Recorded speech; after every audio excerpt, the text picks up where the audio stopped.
আপনারা এমন কিছু কীটপতঙ্গ আপনাদের দলের মধ্যে রাখবেন না যে কীটপতঙ্গগুলোর কারণে আপনার দলের বদনাম হবে। এই যে ফজু পাগলাকে দেখেন কি বলতেছে, যারা নাকি ভারত বিরোধী কথা বলে তারা নাকি রাজাকার। এই ফজু পাগলা কিছুদিন আগেও আদালত অবমাননার কারণে তাকে পিছনে বাঁশ দেওয়ার অবস্থা হয়েছিল, পরে সে ক্ষমা চেয়ে মাপ পেয়েছে, মাপ করে দিছে মনে হয় আমার যতটুকু সম্ভব।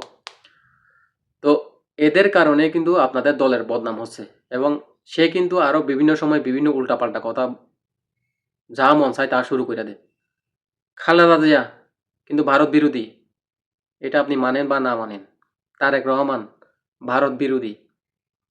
এখানে দলের প্রধান প্রধান নেতাগুলা ভারত বিরোধী, ভারতের আধিপত্যের বিরুদ্ধে কিন্তু কথা বলে আসছে এই তারেক রহমান, এই যে খালেদা জিয়া, এরা এই যে এত সুন্দর একটা ভারত প্রেমী, তাদের দলের মধ্যে রাখছে কি জন্য?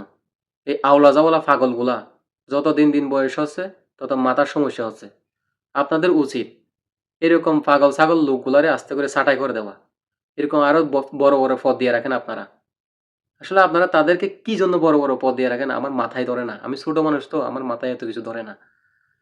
এরা দিচ্ছেন এমপি, কেন কোন জেলা থেকে তাকে এমপিতে দাঁড়াইতেছে, কোন জেলা জানি, ভুলে গেছি কোন জেলা, মনে উঠবে হয়তো ভিডিও করার সময়, ভুলে গেছি আর কি। তো এরকম পাগল ছাগল গুলারে এত বড় বড় পদ দিতেছেন কেন? আর এই যে ফজু পাগলারে কেউ বুট দিবে আপনার কি মনে হয়? বুট দিবে? আমার তো মনে হয় ও নিজের বউয়ের বুটটাও ভাবে না, ও নিজেরটাও ভাবে না, কারণ ভুল করে আরেক জায়গায় মাইরা দিব ঠাস করে। মনে করেন যে ওর মার্কা হচ্ছে আম মার্কা, ও যায় কাটালে মাইরা দিবে ভুল করে, কারণ তখন মাথা ঠিক থাকবে না, সব সময় গিয়ারে থাকে। আর দয়া করে টক শোতে যাওয়ার আগে এরকম উল্টাপাল্টা জিনিস খাবেন না। উল্টাপাল্টা জিনিস খাবেন, এই যে উল্টাপাল্টা কথা বলবেন, নিজের দলের নিজে বাস দিবেন। এই যে উল্টাপাল্টা কথা বলতেছেন না, এনে অনেক কিন্তু বিএনপির গালাগালি করবে, কারণ বিএনপি আপনাকে কিন্তু এই বড় পদটা দিয়েছে এই কারণে। এরকম উল্টাপাল্টা কথা বলবেন না, একটু শান্ত হন, রিল্যাক্স থাকুন। বয়স হইতেছে তো দিন দিন, মাথায় একটু সমস্যা হইতেছে, একটু রিল্যাক্স নেন, আস্তে আস্তে সবকিছু ঠিক হয়ে যাবে।